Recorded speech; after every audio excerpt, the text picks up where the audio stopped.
সবাইকে just fun video চ্যানেলে স্বাগতম। আমার আজকের ভিডিওর বিষয় সহবাসের সময় যে পোশাক পরিধান করতে হয়, দেখুন ভিডিও সহ। আমার এই ভিডিও যদি আপনাদের ভালো লেগে থাকে, যদি মনে হয় ভিডিও দেখলে কারো উপকার হবে, অবশ্যই লিংকটি শেয়ার করুন, চ্যানেলটি সাবস্ক্রাইব করুন। চলুন দেখে নিই আজকের এই ভিডিওটি। সহবাস যে কোনো ভাবেই করা যায়, শরীরের কোনো কাপড় থাকুক না থাকুক এ জাতীয় কোনো নিষেধাজ্ঞা নেই।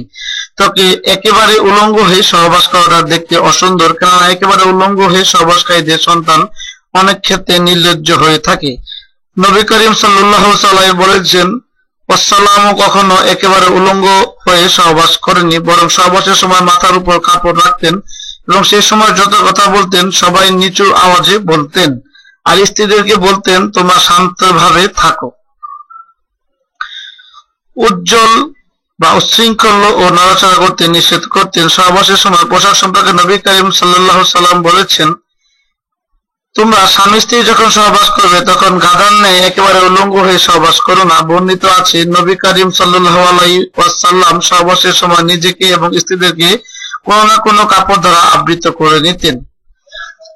এতে বোঝা যায় যে একেবারে উলঙ্গ অবস্থায় সহবাস করলে আপনি অবশ্যই গুনার ভাগীদার হচ্ছেন, এতে আপনার গুনাহ হচ্ছে।